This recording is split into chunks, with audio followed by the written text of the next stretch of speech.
മാധുരപൂർണ്ണ പ്രശോഭിതം ഈ ജീവിതം, ആർദ്രമാം ദൈവസ്നേഹം നിറയും പൂവനം. മാധുരപൂർണ്ണ പ്രശോഭിതം ഈ ജീവിതം, ആർദ്രമാം ദൈവസ്നേഹം നിറയും പൂവനം. സ്നേഹദീപനാളമായി വിളങ്ങും ധന്യജീവിതം.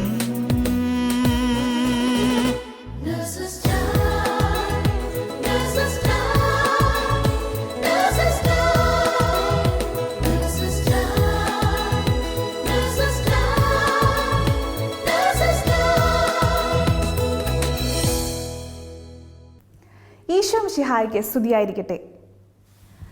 ഈശോയുടെ സ്നേഹവും കരുണയും നമ്മുടെ ജീവിതത്തിലുടനീളം അനുഭവിക്കാൻ നമുക്ക് സാധിക്കട്ടെ എന്ന പ്രാർത്ഥനയോടെ ഇന്നത്തെ നേഴ്സസ് ടൈമിലേക്ക് നിങ്ങളേവരെയും ഏറ്റവും സ്നേഹത്തോടെ സ്വാഗതം ചെയ്യുന്നു. സകല മരിച്ച വിശ്വാസികളെയും ഓർത്ത് പ്രാർത്ഥിക്കുന്ന ഈ നവംബർ മാസത്തിൽ ബഹുമാനപ്പെട്ട സ്റ്റാൻലി മാതിരാപ്പള്ളി അച്ഛനിലൂടെ ഒരു വ്യക്തിയുടെ ജീവിതാന്ത്യത്തെപ്പറ്റി പരിശുദ്ധാത്മാവ് നമ്മോട് സംസാരിക്കുമ്പോൾ അത് നമ്മുടെ ജീവിതത്തിൽ പകർത്താനുള്ള കൃപയ്ക്കായി നമുക്ക് പ്രാർത്ഥിക്കാം. യേശുവിൽ ഏറ്റവും പ്രിയമുള്ള നേഴ്സ് സഹോദരങ്ങളെ, ഈശോയുടെ നാമത്തിൽ ഏവർക്കും സ്നേഹവന്ദനം. ഒരിക്കൽ കൂടെ നിങ്ങളെ ഒരുമിച്ച് കാണുന്നതിൽ ഏറെ സന്തോഷം. നമ്മൾ ഇന്ന് പ്രധാനമായിട്ട് ഒരു വിചിന്തനമായിട്ട് എടുക്കുന്ന വിഷയം മരിച്ചവർക്ക് വേണ്ടി പ്രാർത്ഥിക്കേണ്ടതിൻ്റെ ആവശ്യകതയെക്കുറിച്ച് തന്നെയാണ്. ഈ നവംബർ മാസം തീർച്ചയായിട്ടും നമ്മൾ മരിച്ചവർക്ക് വേണ്ടി പ്രാർത്ഥിക്കുന്ന മാസമാണ്. നിങ്ങളെല്ലാവരും വ്യത്യസ്ത ശുശ്രൂഷകൾ ചെയ്യുന്ന സമയത്ത് ധാരാളം പേരെ രോഗികളെ നിങ്ങൾ ശുശ്രൂഷിക്കുമ്പോൾ ഒത്തിരി മരണങ്ങളൊക്കെ നിങ്ങൾ നേരിട്ട് കണ്ടു കാണും. അവരെയൊക്കെ തീർച്ചയായിട്ടും ദൈവസന്നിധിയിൽ ഭരമേൽപ്പിച്ചു കൊടുക്കാൻ നിങ്ങൾക്ക് സാധിച്ചിട്ടുണ്ട്. അവരെയും മറ്റ് നമ്മളിൽ നിന്ന് വേർപിരിഞ്ഞു പോയ എല്ലാവരെയും ഈ മാസത്തിൽ പ്രത്യേകമാം വിധം നമ്മൾ ഓർക്കുകയും അവർക്ക് വേണ്ടിയൊക്കെ പ്രാർത്ഥിക്കുകയും ചെയ്യുകയാണ്. നമ്മുടെ പ്രാർത്ഥനകൾ ദൈവസന്നിധിയിൽ മുഴങ്ങട്ടെ എന്നൊരിക്കൽ കൂടെ നമുക്ക് പരസ്പരം ആശംസിക്കാം. മനുഷ്യൻ്റെ അന്ത്യങ്ങളെക്കുറിച്ച് നമ്മൾ പഠിച്ചിട്ടുണ്ട്. നമുക്കറിയാം, മനുഷ്യൻ്റെ അന്ത്യങ്ങൾ എന്ന് പറയുമ്പോൾ നമ്മുടെ മരണം, വിധി, സ്വർഗം, നരകം എന്നൊക്കെയാണ്. പക്ഷെ നമ്മുടെ ജീവിതം മുഴുവനും പ്രത്യാശയിലാണ്. നമുക്കറിയാവുന്നതുപോലെ റോമാക്കാർക്ക് എഴുതിയ ലേഖനത്തിൽ പൗലോസ് അപ്പോസ്തലൻ ഓർമ്മിപ്പിക്കുന്നുണ്ട്, നമ്മുടെ പ്രത്യാശയിലാണ് നമ്മുടെ രക്ഷ എന്നുള്ള കാര്യം. തീർച്ചയായിട്ടും ഈശോയുടെ സഹനവും ഈശോയുടെ മരണവുമാണ് വാസ്തവത്തിൽ നമുക്ക് ഈ പ്രത്യാശ നൽകുന്നത്. ഈശോ മരിച്ച് ഉദ്ധാനം ചെയ്തു എന്നുള്ള അടിസ്ഥാനപരമായ സത്യം, അത് നമ്മുടെ വിശ്വാസ രഹസ്യമാണ്, വിശ്വാസ സത്യമാണ്. ആ വിശ്വാസ സത്യമാണ് നമ്മൾ ജീവിക്കുക. അതുകൊണ്ട് തന്നെ മരിച്ചവരെല്ലാവരും ഈശോയുടെ സന്നിധിയിൽ അവിടുത്തെ നിത്യജീവനിലേക്ക് പ്രവേശിക്കാൻ അവിടുന്ന് വിളിച്ചിരിക്കുന്നു എന്ന് നമ്മൾ ഉറച്ചു വിശ്വസിക്കുന്നു. അതിനൊക്കെ അടിസ്ഥാനമായിട്ട് നമ്മൾ കാണുന്നത് ഈശോയുടെ സഹനവും മരണവും ഉദ്ധാനവും ഒക്കെയാണ്. എങ്കിൽ തന്നെയും നമുക്കറിയാം, നമ്മുടെ ജീവിതം അതിന് ഒരു കാരണവുമാകണം. വിശുദ്ധമായൊരു ജീവിതം നമുക്ക് അനിവാര്യമാണ്. അപ്പോൾ വിശുദ്ധമായ ആ ജീവിതം നമുക്ക് ഇവിടെ ജീവിക്കുമ്പോൾ അതിന് സഹായകമായിട്ടുള്ള സുവിശേഷ വചനങ്ങളും നമ്മുടെ പ്രാർത്ഥനകളും നമ്മുടെ സഭയുടെ പ്രബോധനങ്ങളും ഒക്കെ നമ്മളെ സഹായിക്കുന്നുണ്ട്. ഈ ജീവിതത്തിലായിരിക്കുന്ന സമയത്ത് നമ്മൾ ചെയ്യുന്ന എല്ലാ നന്മകളും ദൈവസന്നിധിയിൽ സ്വീകാര്യമാകുന്നത് പോലെ നമ്മുടെ ഈ ഭൗമിക ജീവിതകാലത്ത് നമ്മൾ ചെയ്യുന്ന തെറ്റായ കാര്യങ്ങൾ, പാപകരമായ ജീവിതം നമ്മളെ ഈ വിശുദ്ധ ജീവിതത്തിൽ നിന്ന്, നിത്യസൗഭാഗ്യത്തിൽ നിന്ന് അകറ്റുന്നുണ്ട്. അതുകൊണ്ട് തന്നെ മരിച്ചവർക്ക് വേണ്ടി നമ്മൾ പ്രാർത്ഥിക്കുക എന്ന് പറയുന്നത് അവരുടെ നിത്യജീവന് സാധ്യമല്ലാത്ത രീതിയിൽ, തടസ്സമായി നിൽക്കുന്ന രീതിയിൽ എന്തെങ്കിലുമൊക്കെ ഉണ്ടെങ്കിൽ അത് അവരിൽ നിന്ന് മാറിപ്പോകാനും വിശുദ്ധീകരിക്കപ്പെടാനും നിത്യസൗഭാഗ്യത്തിന് അവർ അർഹരാകാനും വേണ്ടിയിട്ടാണ്. സഭയുടെ ആദിമ കാലഘട്ടങ്ങളിൽ തന്നെ മരിച്ചവർക്ക് വേണ്ടി പ്രാർത്ഥിക്കുന്ന പതിവുണ്ടായിട്ടുണ്ട്.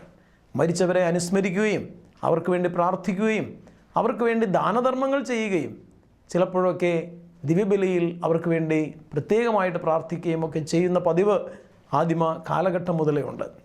ഇന്നും സഭയുടെ ആരാധനാ ക്രമങ്ങളൊക്കെ പരിശോധിച്ചാൽ നമുക്കറിയാം, മരിച്ചവർക്ക് വേണ്ടിയുള്ള പ്രാർത്ഥന ആരാധനാക്രമത്തിൽ വളരെ ശക്തമാണ്. സാധാരണ പറയുന്ന ഒരു ആപ്തവാക്യമുണ്ടല്ലോ, ലെക്സ് ഒറാന്തി ലെക്സ് ക്രദേന്തി എന്ന്. നമ്മൾ പ്രാർത്ഥിക്കുന്നതാണ് നമ്മൾ വിശ്വസിക്കുന്നത് എന്ന്. മറ്റൊരു രീതിയിൽ പറഞ്ഞാൽ നമ്മൾ വിശ്വസിക്കുന്നതെല്ലാം നമ്മുടെ പ്രാർത്ഥനയിലുണ്ട്. അതുകൊണ്ട് തന്നെ നമ്മുടെ ആരാധനക്രമത്തിൽ, നമ്മുടെ പരിശുദ്ധ കുർബാനയിൽ, നമ്മുടെ കൂദാശകളിൽ, നമ്മുടെ പ്രാർത്ഥന അനുഷ്ഠാനങ്ങളിൽ ഒക്കെ നമ്മുടെ വിശ്വാസത്തെ നമ്മൾ പ്രതിഫലിപ്പിക്കുമ്പോൾ തീർച്ചയായിട്ടും മരിച്ചവർക്ക് വേണ്ടിയിട്ടുള്ള പ്രാർത്ഥന പ്രത്യേകമായി അതിൽ ഉൾപ്പെടുത്തിയിട്ടുണ്ട്. മരിച്ചവർക്ക് വേണ്ടി നമ്മൾ പ്രാർത്ഥിക്കണം എന്നത് നമ്മുടെ കടമയായിട്ട് മാറുന്നൊരു കാര്യമായി അങ്ങനെ തീരുന്നുണ്ട്. പ്രത്യേകിച്ച് മക്കമായരുടെ 2-ാം പുസ്തകം 12-ാം അധ്യായം 46-ാമത്തെ വാക്യത്തിൽ യൂദാസ് 2000 ദ്രാഗ്മ വിശ്വാസികളിൽ നിന്ന് ശേഖരിച്ച് ജെറൂസലേമിലേക്ക് അയച്ചു കൊടുക്കുന്നുണ്ട്. മരിച്ചവർക്ക് വേണ്ടി പ്രാർത്ഥിക്കാനും ശുശ്രൂഷകൾ ചെയ്യാനും വേണ്ടിയിട്ടാണത്. അപ്പോൾ ആദ്യകാലം മുതൽ തന്നെ, പഴയ നിയമകാലം മുതലേ തന്നെ മരിച്ചവർക്ക് വേണ്ടിയിട്ടുള്ള പ്രാർത്ഥന നമുക്ക് കാണാവുന്നതാണ്. അപ്പോൾ ആദിമസഭയിൽ അത് ശക്തമായിട്ടുണ്ടായിരുന്നു. സഭയിൽ എന്നും മരിച്ചവർക്ക് വേണ്ടി പ്രാർത്ഥിക്കുന്ന ആ പതിവും ആ പാരമ്പര്യവും ശക്തമായി നിലനിർത്താൻ പരിശുദ്ധ പിതാക്കന്മാർ ശ്രമിച്ചിട്ടുമുണ്ട്. അങ്ങനെ നമ്മുടെ പ്രത്യാശ, മരിച്ചവർക്ക് വേണ്ടി പ്രാർത്ഥിക്കുന്നത് നമ്മുടെ പ്രത്യാശയുടെ ഭാഗമായിട്ട് മാറുന്നു. ബെനഡിക്റ്റ് 16-ാമൻ പാപ്പയുടെ സ്പേസ് സാൽവി പ്രത്യാശയിലുള്ള രക്ഷ എന്ന് പറയുന്ന പ്രബോധനത്തിൽ പ്രത്യേകമായി അദ്ദേഹം പറയുന്നൊരു കാര്യമുണ്ട്. വിശ്വാസം തന്നെയാണ് പ്രത്യാശ എന്ന് പറയുക, അല്ലെങ്കിൽ പ്രത്യാശ എന്ന് പറയുന്നത് വിശ്വാസം തന്നെയാണ് എന്ന് പറഞ്ഞാൽ അതിനർത്ഥം നമ്മൾ വിശ്വസിക്കുന്നതും നമ്മൾ പ്രത്യാശിക്കുന്ന കാര്യങ്ങളാണ്. നമ്മൾ പ്രത്യാശിക്കുന്നത് മുഴുവനും നമ്മുടെ വിശ്വാസത്തിൻ്റെ അടിസ്ഥാനമായിട്ടുള്ള കാര്യങ്ങളാണ്. അപ്പോൾ മരിച്ചവർക്ക് വേണ്ടി പ്രാർത്ഥിക്കുന്നതും മരണാനന്തര ജീവിതം നമുക്കുണ്ട് എന്ന് പറയുന്നതും നിത്യജീവൻ ഈശോയുടെ കൂടെ നമുക്ക് സാധ്യമാണ് എന്നൊക്കെ പറയുന്നത് നമ്മുടെ പ്രത്യാശയുടെ അടിസ്ഥാനമാണ്, നമ്മുടെ വിശ്വാസത്തിൻ്റെ കാരണങ്ങളാണ്. അപ്പോൾ നമ്മൾ വിശ്വസിക്കുന്നു എന്ന് പറയുന്നത് തീർച്ചയായിട്ടും നമ്മൾ ഈ ഭൂമിയിൽ സംഭവിക്കുന്ന കാര്യങ്ങൾ മാത്രമല്ല വിശ്വസിക്കുക, ഈ ഭൂമിക്കപ്പുറവും സംഭവിക്കാനിരിക്കുന്ന കാര്യങ്ങളിൽ നമ്മൾ വിശ്വസിക്കുന്നു, അത് നമ്മൾ പ്രത്യാശിക്കുന്നു. അതുകൊണ്ടാണ് പൗലോസ്ലീഹ പറയുന്നത് പ്രത്യാശയിലാണ് നമ്മുടെ രക്ഷയെന്ന്. യേശുക്രിസ്തു ഈ ലോകത്ത് മനുഷ്യനായി അവതരിച്ചു, അവിടുന്ന് പരസ്യജീവിതം നടത്തി, സഹിച്ചു, മരിച്ചു, ഉദ്ധാനം ചെയ്തു, അവിടുന്ന് വീണ്ടും വരും, ഇന്നും ജീവിക്കുന്നു, വീണ്ടും വരും എന്നൊക്കെ പറയുന്നത് നമ്മുടെ വിശ്വാസം മാത്രമല്ല, നമ്മുടെ പ്രത്യാശ കൂടെയാണ്. ബെൽത്താസർ എന്ന് പറയുന്ന ദൈവശാസ്ത്രജ്ഞൻ പറഞ്ഞിട്ടുണ്ട്, ദൈവത്തെ നേടുന്നതാണ് സ്വർഗം എന്ന് പറയുന്നത്. അത് ഈ ഭൂമിയിലായിരിക്കുമ്പോഴും അങ്ങനെ തന്നെയാണ്. ദൈവത്തെ നേടുന്നതാണ് സ്വർഗം, ദൈവത്തെ നഷ്ടപ്പെടുത്തുന്നതാണ് നരകം എന്ന് അദ്ദേഹം പറയുന്നു. പിന്നീട് അദ്ദേഹം പറയുന്നു, ദൈവത്താൽ നമ്മൾ ശുദ്ധീകരിക്കപ്പെടുന്നതാണ് ശുദ്ധീകരണ സ്ഥലം എന്ന് പറയുന്നത്. ദൈവത്താൽ ശുദ്ധീകരണപ്പെടുന്നത്, ദൈവത്തിന് നമ്മളെ സ്വീകരിക്കാൻ തക്കവിധം നമ്മൾ അർഹനാവുക എന്നുള്ളതാണ് ആ ശുദ്ധീകരണത്തിൻ്റെ അടിസ്ഥാനമായിട്ടുള്ളത്. അപ്പോൾ ഈ ഭൂമിയിൽ ജീവിച്ചിരുന്ന കാലത്ത് ദൈവത്തിന് പ്രീതികരമായ ജീവിതം നയിച്ചവരൊക്കെ നീതിമാന്മാരായിട്ട് ദൈവസന്നിധിയിലുണ്ട് എന്നുള്ളത് നമ്മുടെ അടിസ്ഥാന വിശ്വാസമാണ്. ഒരുപക്ഷെ നമ്മൾ ചെയ്യുന്ന നന്മകളോ നമ്മൾ ചെയ്യുന്ന പുണ്യങ്ങളോ ഒന്നും ആയിരിക്കില്ല ദൈവസന്നിധിയിൽ സ്വീകാര്യമാകുവാൻ വേണ്ടി കാരണമായി തീരുക. അതിലെല്ലാത്തിലുപരി ദൈവത്തിൻ്റെ കാരുണ്യമാണ്. ദൈവത്തിൻ്റെ കാരുണ്യമാണ് നമ്മളെ ദൈവസന്നിധിയിലേക്ക് ഉയർത്തുന്നത് എങ്കിൽ തന്നെയും നമ്മുടെ ജീവിതം തീർച്ചയായിട്ടും സാക്ഷ്യം നിറഞ്ഞൊരു ജീവിതം അതിൻ്റെ മാനദണ്ഡമായിരിക്കും എന്നുള്ള കാര്യത്തിൽ ഉറപ്പാണ്, അതിലൊരു സംശയവുമില്ല. കാരണം നമ്മളൊക്കെ ഈശോയുടെ നാമത്തിൽ മാമോദീസ സ്വീകരിച്ചിട്ടുള്ളത് ആ വഴിയെ സഞ്ചരിക്കാനാണ്. ആ വഴിയെ സഞ്ചരിക്കാനുള്ള ഒരു കടമ നമുക്കുണ്ട്. അത് ജ്ഞാനസ്നാനം നമുക്ക് തരുന്ന ഒരു വെല്ലുവിളിയും ഒരു ഉത്തരവാദിത്വവുമാണ്. ക്രിസ്തുവിൻ്റെ വഴിയെ സഞ്ചരിക്കുക എന്ന് പറയുന്നത് സുവിശേഷത്തിൻ്റെ വഴിയെ സഞ്ചരിക്കുകയാണ്. ഈശോ തന്നെ നമ്മളെ പഠിപ്പിച്ചിട്ടുള്ള കാര്യമാണ്. നമ്മൾ നിയമങ്ങൾ പാലിക്കുമ്പോഴും നമ്മൾ സ്നേഹമാണ് എല്ലാത്തിൻ്റെ അടിസ്ഥാനമായിട്ടുള്ളത്. 10 കൽപ്പനകളെ 2 കൽപ്പനകളായിട്ട് ഈശോ സംഗ്രഹിച്ചത് അങ്ങനെയാണ്. ദൈവത്തെ സ്നേഹിക്കുക, പൂർണ്ണ ഹൃദയത്തോടെ, പൂർണ്ണ ആത്മാവോടെ, പൂർണ്ണ മനസ്സോടെ ദൈവത്തെ സ്നേഹിക്കുക, നിന്നെപ്പോലെ നിൻ്റെ അയൽക്കാരനെ സ്നേഹിക്കുക. അപ്പോൾ ദൈവസ്നേഹവും സഹോദര സ്നേഹവും അത് നമ്മുടെ ഈ ലോക ജീവിതത്തിൽ, നമ്മുടെ ക്രൈസ്തവ ജീവിതത്തിൻ്റെ സാക്ഷ്യമാണ്. അത് ക്രിസ്തുവിന് സാക്ഷ്യം വഹിക്കുന്ന അങ്ങനെയാണ്. ക്രിസ്തുനാമത്തിൽ നമ്മൾ ജീവിക്കുക എന്ന് പറഞ്ഞാൽ ഈ ദൈവസ്നേഹത്തിലും പരസ്നേഹത്തിലും ക്രിസ്തുവിൻ്റെ നാമത്തിൽ തന്നെ ജീവിക്കുക എന്ന അർത്ഥം.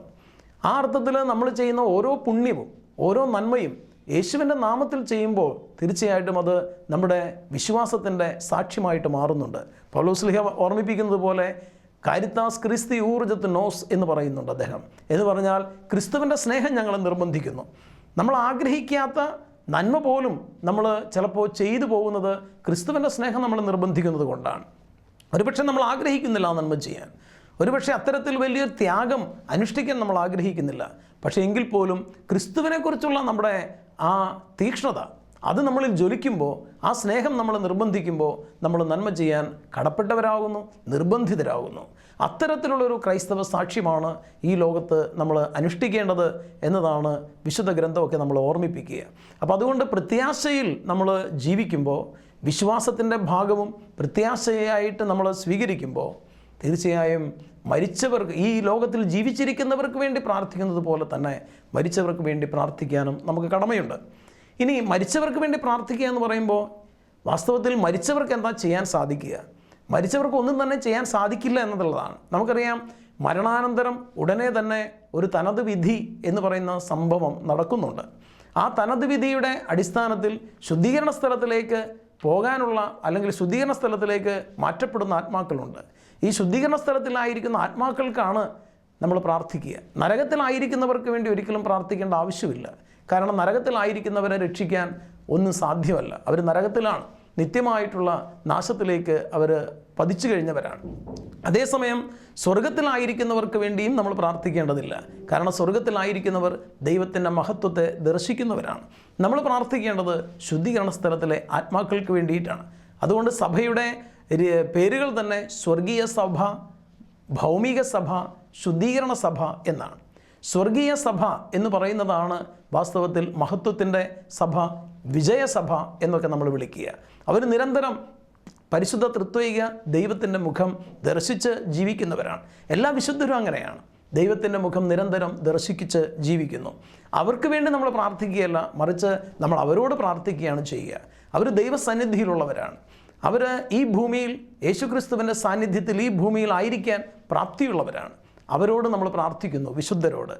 അതേസമയം ഭൗമിക ജീവിതത്തിൽ ഉള്ള സഭ, ഭൗമിക സഭ, അത് തീർത്ഥാടക സഭയാണ്, അത് സമരസഭയാണ്. ആ സമരസഭ അല്ലെങ്കിൽ തീർത്ഥാടക സഭ അല്ലെങ്കിൽ ഭൗമിക സഭ എന്നൊക്കെ വിളിക്കുന്ന ഈ വിശ്വാസി സമൂഹം നമ്മൾ പരസ്പരം പ്രാർത്ഥിക്കാൻ കടപ്പെട്ടവരാണ്. നമ്മൾ പരസ്പരം പ്രാർത്ഥിക്കണം. നമ്മുടെ ഓരോരുത്തരുടെയും വിശുദ്ധീകരണത്തിന് നമ്മൾ പ്രാർത്ഥിക്കുന്നതോടൊപ്പം നമ്മുടെ കൂടെയുള്ളവരുടെ വിശുദ്ധീകരണത്തിനും നമ്മൾ പ്രാർത്ഥിക്കണം.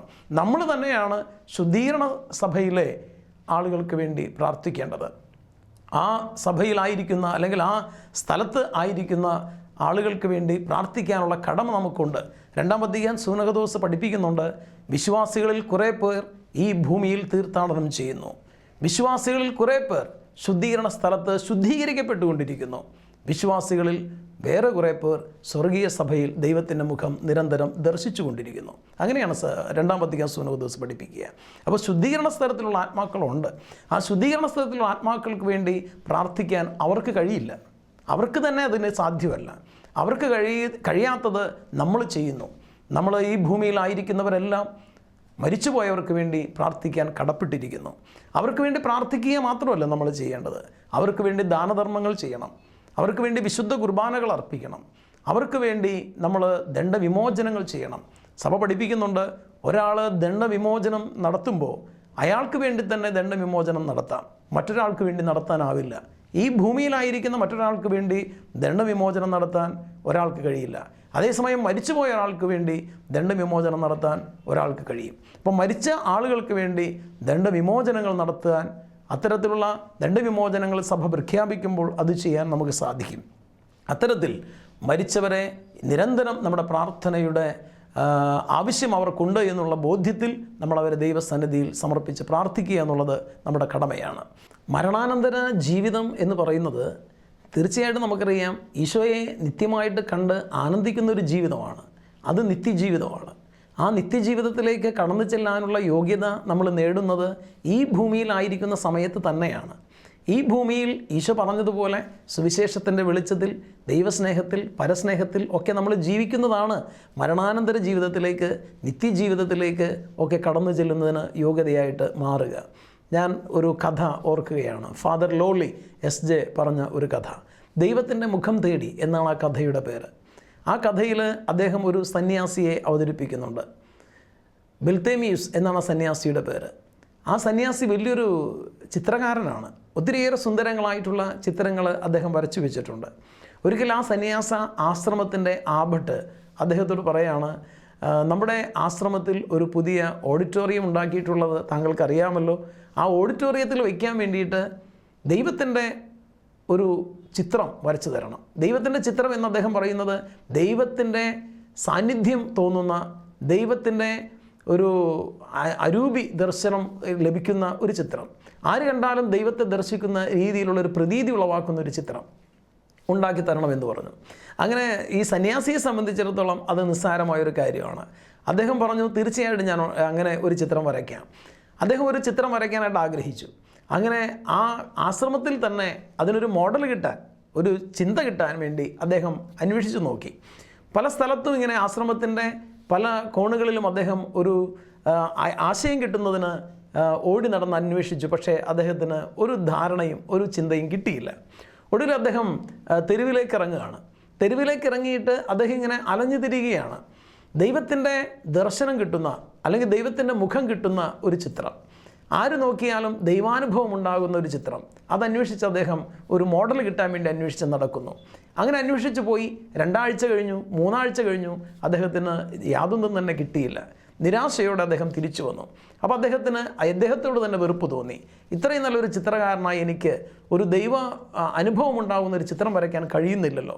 നിരാശയോടെ കിടക്കാൻ പോയപ്പോഴാണ് പെട്ടെന്ന് ഒരു ദൈവദൂതൻ്റെ സ്വരം എന്നോണം അദ്ദേഹം കേൾക്കുകയാണ്, സഹോദര ബർത്തിമീയുസേ, താങ്കൾ ഇവിടെ നിരാശയോടെ കിടക്കുകയാണോ?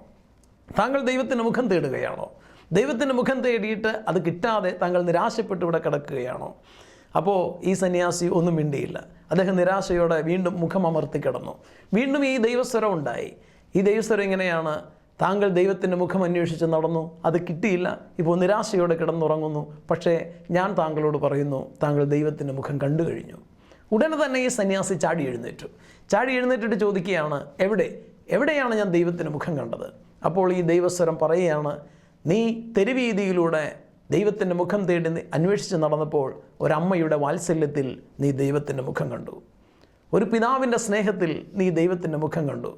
ഒരു ഡോക്ടറുടെ ശുശ്രൂഷയിൽ നീ ദൈവത്തിൻ്റെ മുഖം കണ്ടു. ഒരു വൈദികൻ്റെ കരുണയിൽ നീ ദൈവത്തിൻ്റെ മുഖം കണ്ടു. നീ എവിടെയെല്ലാം നന്മ ദർശിച്ചുവോ അവിടെയെല്ലാം നീ കണ്ടത് ദൈവത്തിൻ്റെ മുഖമാണ്. ഉടനെ തന്നെ ഈ സന്യാസിക്ക് ഒരാശയം തോന്നി. സുന്ദരമായ ഒരു ചിത്രം, അദ്ദേഹത്തിൻ്റെ ഭാവനയിൽ തെളിഞ്ഞൊരു ചിത്രം അദ്ദേഹം വരച്ചു വെച്ചു. പ്രിയമുള്ളവരെ, ഈ ഒരു കഥ നമ്മളെ ഓർമ്മിപ്പിക്കുന്നത് വലിയൊരു സത്യമാണ്. ദൈവത്തിൻ്റെ മുഖം തേടുന്ന നമ്മൾ നിതാന്തമായിട്ട് ദൈവത്തിൻ്റെ ദർശനത്തിൽ ജീവിക്കാൻ, നിത്യജീവിതത്തിൽ ദൈവത്തെ ദർശിച്ച് ജീവിക്കാൻ ആഗ്രഹിക്കുന്ന നമുക്ക് ഈ ഭൂമിയിലായിരിക്കുമ്പോൾ തന്നെ ആ ദൈവിക മുഖത്തെ കാണാനായിട്ട് കഴിയണം. അതുകൊണ്ട് തന്നെയാണ് സഭ പഠിപ്പിക്കുന്ന ഒരു കാര്യമുണ്ട്, ഈ ഭൂമിയിലുള്ള ക്രിസ്തുവിനോടൊത്തുള്ള ജീവിതത്തിൻ്റെ തുടർച്ചയാണ് സ്വർഗീയമായ ജീവിതം എന്ന് പറയുക, നിത്യമായ ജീവിതം എന്ന് പറയുക. ഈ ഭൂമിയിൽ യേശുവിനോടൊത്ത് ജീവിക്കാൻ കഴിയാത്തവർക്ക് സ്വർഗത്തിൽ എങ്ങനെയാണ്, നിത്യജീവനിൽ എങ്ങനെയാണ് യേശുവിനോടൊത്ത് ജീവിക്കാൻ അർഹത നേടാനാവുക എന്ന് ചോദിക്കണം. അതായത് ഈ ഭൂമിയിലായിരിക്കുമ്പോൾ തന്നെ നമ്മൾ ചെയ്യുന്ന ഓരോ നന്മയിലും ദൈവത്തിൻ്റെ മുഖം ദർശിക്കാൻ നമുക്ക് സാധിക്കും. നിങ്ങൾ ചെയ്യുന്ന ശുശ്രൂഷകൾ തീർച്ചയായിട്ടും അത് ദൈവത്തിൻ്റെ മുഖം കണ്ടുകൊണ്ടുള്ള ശുശ്രൂഷ തന്നെയാണ്. അതുകൊണ്ടാണ് മദർ തെരേസ പറയുക, ഒരു കുഷ്ഠരോഗിയെ ശുശ്രൂഷിക്കുന്ന സമയത്ത് ഒരാൾ 10,000 രൂപ തന്നാൽ പോലും എനിക്കിത് ചെയ്യാനാവില്ല എന്നൊക്കെ പറയുമ്പോൾ മദർ തെരേസ പറയുന്നുണ്ട്, 10,000 രൂപ തന്നാൽ എനിക്കും ഇത് ചെയ്യാനാവില്ല. പക്ഷേ ഈ മനുഷ്യൻ്റെ മുഖത്ത് ഞാൻ ഈശോയെ കാണുന്നു. എൻ്റെ ശുശ്രൂഷകൾ മുഴുവനും ഞാൻ ചെയ്യുന്നത് ഈശോയ്ക്ക് വേണ്ടിയിട്ടാണ്. ആ ഒരു വിശ്വാസത്തിൻ്റെ അടിസ്ഥാനത്തിൽ തീർച്ചയായിട്ടും ദൈവത്തെ കണ്ടുകൊണ്ട് ശുശ്രൂഷ ചെയ്യുമ്പോൾ അത് ഒരു ദൈവാനുഭവമായിട്ട് മാറുന്നു. ഇത്തരത്തിൽ നമ്മൾ ജീവിച്ചിരിക്കുമ്പോൾ തന്നെ ഒരു നിത്യജീവൻ്റെ അനുഭവം നേടിയെടുക്കാനും അത് സ്വന്തമാക്കാനും ശ്രമിക്കുമ്പോൾ മാത്രമാണ് നിത്യജീവനിലേക്ക് പ്രവേശിച്ച് അത് എന്നേക്കുമായിട്ട് അനുഭവിക്കാൻ നമുക്ക് കഴിയുന്നത്. ധനവാന്റെയും ലാസറിൻ്റെയും ഉപമയിൽ ഈശോ പറയുന്നുണ്ടല്ലോ, അതായത് ധനവാൻ വളരെ ധനത്തിൽ ആശ്രയിച്ച് ജീവിച്ചു, ലാസറാവട്ടെ ദൈവത്തിൽ ആശ്രയിച്ച് ജീവിച്ചു. അവന് ഈ ഭൂമിയിലായിരിക്കുമ്പോൾ വിഷമങ്ങളും ദുഃഖങ്ങളും ദാരിദ്ര്യങ്ങളുമാണ് ഉണ്ടായിരുന്നത്. പക്ഷേ അവൻ്റെ കണ്ണുകളെപ്പോഴും ദൈവത്തിലേക്ക് ഉയർന്നിരുന്നു. ധനവാനാവട്ടെ അവൻ്റെ സമ്പത്തിലും. ഒടുവിൽ ലാസർ അബ്രഹാത്തിൻ്റെ മടിയിലായിരിക്കുമ്പോൾ ധനവാൻ പറയുന്നുണ്ട്, എൻ്റെ സഹോദരങ്ങളോട് പോയിട്ട് അവർക്കിടെ മാനസാന്തരത്തിനായിട്ട് അപേക്ഷിക്കാൻ എന്നെ അനുവദിക്കണമെന്ന്. ഈശോ പറയുന്നു, അത് സാധ്യമല്ല. അവർ ഭൂമിയിലായിരിക്കുമ്പോൾ തന്നെ അവർക്ക് ധാരാളമായിട്ടുള്ള പ്രവാചകന്മാരും പ്രബോധനങ്ങളും ഒക്കെ ഉണ്ടായിട്ടുണ്ട്. ആ പ്രവാചകന്മാരുടെ വചനങ്ങളും പ്രബോധനങ്ങളും ഒക്കെ അനുസരിച്ച് അവർ ജീവിച്ചിരുന്നെങ്കിൽ തീർച്ചയായിട്ടും അബ്രഹത്തിൻ്റെ മടിയിലായിരിക്കാൻ അവർക്കും കഴിയുമായിരുന്നു. ഈ ഒരു ശുദ്ധീകരണ ആത്മാക്കൾക്ക് വേണ്ടി നമ്മൾ പ്രാർത്ഥിക്കുന്ന സമയത്ത് ഈ ഒരു ചിന്ത നമ്മുടെ മനസ്സിൽ ഉയരട്ടെ. നമ്മുടെ ഈ ഭൂമിയിലുള്ള ജീവിതം ദൈവത്തിൻ്റെ മുഖം കണ്ട് നിത്യജീവൻ ലക്ഷ്യമാക്കിയിട്ടുള്ളൊരു ജീവിതമായിട്ട് മാറുമ്പോൾ മാത്രമാണ് അത് നിത്യജീവൻ അനുഭവിക്കാനുള്ള ഒരവസരം നമ്മുടെ ജീവിതത്തിലേക്ക്, നമ്മുടെ മുന്നിലേക്ക് കൊണ്ടുവന്ന് തരിക. അത് അനേകരുടെ ജീവിതത്തിൽ ക്രിസ്തുവിൻ്റെ സ്നേഹം പങ്കുവയ്ക്കാൻ, ക്രിസ്തുവിൻ്റെ വെളിച്ചം പകരാൻ നമുക്ക് സാധിക്കുന്ന ഒരു ജീവിത ശൈലിയായിട്ട് മാറണം. നിങ്ങൾ ചെയ്യുന്ന ഓരോ ശുശ്രൂഷയും ഈശോയെ കണ്ടുകൊണ്ട് ശുശ്രൂഷിക്കുമ്പോൾ, അവരുടെയൊക്കെ മുഖത്ത് ഈശോയുടെ മുഖം നിങ്ങൾ ദർശിക്കുമ്പോൾ നിങ്ങൾ നിത്യജീവനിൽ പങ്കുപറ്റി ജീവിക്കുന്നു എന്ന് തന്നെയാണ് അർത്ഥമാക്കുക.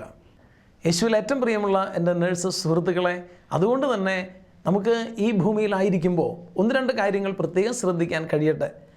ഈ ഭൂമിയിലായിരിക്കുന്ന സമയത്ത് നമ്മൾ കണ്ടുമുട്ടുന്ന മനുഷ്യർക്കൊക്കെ ഈശോയുടെ സ്നേഹം പങ്കുവയ്ക്കാൻ പറ്റുന്ന രീതിയിൽ നമുക്ക് ജീവിക്കാൻ സാധിക്കട്ടെ. നമ്മുടെ ശുശ്രൂഷകളിലൊക്കെ ഈശോയുടെ സ്നേഹം പകർന്നു കൊടുക്കാൻ നമുക്ക് കഴിയട്ടെ. നിങ്ങളെല്ലാവരും ചെയ്യുന്ന ശുശ്രൂഷകൾ ഈശോയെ ഏറ്റവും കൂടുതൽ പങ്കുവയ്ക്കാൻ സാധിക്കുന്ന ശുശ്രൂഷയാണ്.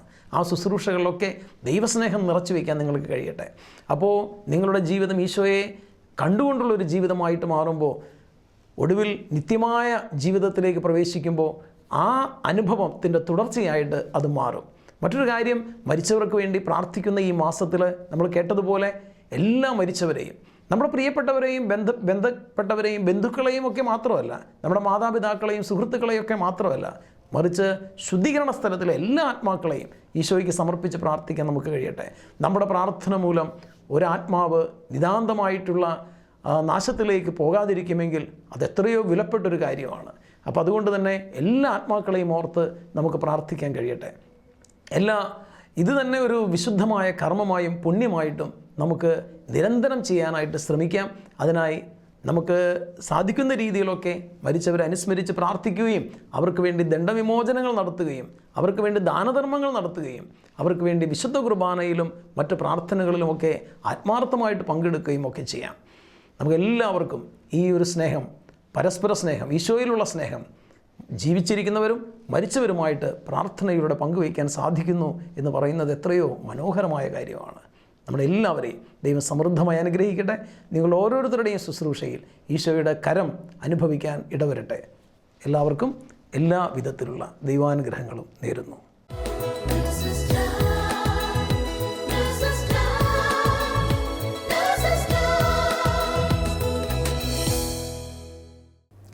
പ്രഭാഷകൻ 1:36 ഇപ്രകാരം പറയുന്നു: നിങ്ങൾ എന്ത് പ്രവൃത്തി ചെയ്യുമ്പോഴും ജീവിതാന്ത്യത്തെപ്പറ്റി ഓർക്കണം, അപ്പോൾ പാപം ചെയ്യുകയില്ല എന്ന്. ബഹുമാനപ്പെട്ട സ്റ്റാൻലി അച്ഛനിലൂടെ ഈ വചനത്തിൻ്റെ വെളിച്ചം കൂടുതൽ നമ്മിലേക്ക് ദൈവം ഒഴുക്കിയതിനെ ഓർത്ത് നമുക്ക് ദൈവത്തോട് നന്ദി പറയാം. ഒപ്പം മരണം വരെ വിശ്വസ്തരായിരിക്കാൻ ദൈവം നമ്മെ അനുഗ്രഹിക്കട്ടെ. അതിനുള്ള കൃപയ്ക്കായി ലോകമെമ്പാടുമുള്ള എല്ലാ നഴ്സുമാരെയും അവരുടെ കുടുംബങ്ങളെയും പരിശുദ്ധ അമ്മയുടെ വിമല ഹൃദയം വഴി ഈശോയ്ക്ക് സമർപ്പിച്ച് നമുക്ക് പ്രാർത്ഥിക്കാം. ഓരോ നഴ്സും ഒരു വിശുദ്ധനാകട്ടെ, ഒരു വിശുദ്ധയാകട്ടെ. ആമേൻ. ദൈവമാതാവും ഞങ്ങളുടെ അമ്മയുമായ കന്യകാമറിയമേ, ഫാത്തിമാനാഥേ, എന്നെയും എൻ്റെ കുടുംബത്തെയും തിരുസഭയെയും മാനവകുലത്തെയും ലോകമെമ്പാടുമുള്ള നേഴ്സുമാരെയും അങ്ങേ വിമല ഹൃദയത്തിന് പ്രതിഷ്ഠിക്കുന്നു. അങ്ങേ ശക്തിയുള്ള സംരക്ഷണത്തിൽ ഞങ്ങളെ കാത്തുകൊള്ളണമേ. ആത്മീയവും ശാരീരികവുമായ സകല അപകടങ്ങളിലും ക്ലേശങ്ങളിലും നിന്ന് ഞങ്ങളെ രക്ഷിച്ചു കൊള്ളണമേ. എല്ലാറ്റിലും ദൈവേഷ്ടം കണ്ടെത്തി നിറവേറ്റുവാനും യേശുവിൻ്റെ തിരുഹൃദയത്തിന് പ്രീതികരമായ വിധത്തിൽ ജീവിച്ച് സ്വർഗഭാഗ്യത്തിൽ എത്തിച്ചേരുവാനും കാരുണ്യനാഥേ, ഞങ്ങളുടെ സ്നേഹമുള്ള അമ്മേ, ഞങ്ങളെ സഹായിക്കണമേ. ആമേൻ.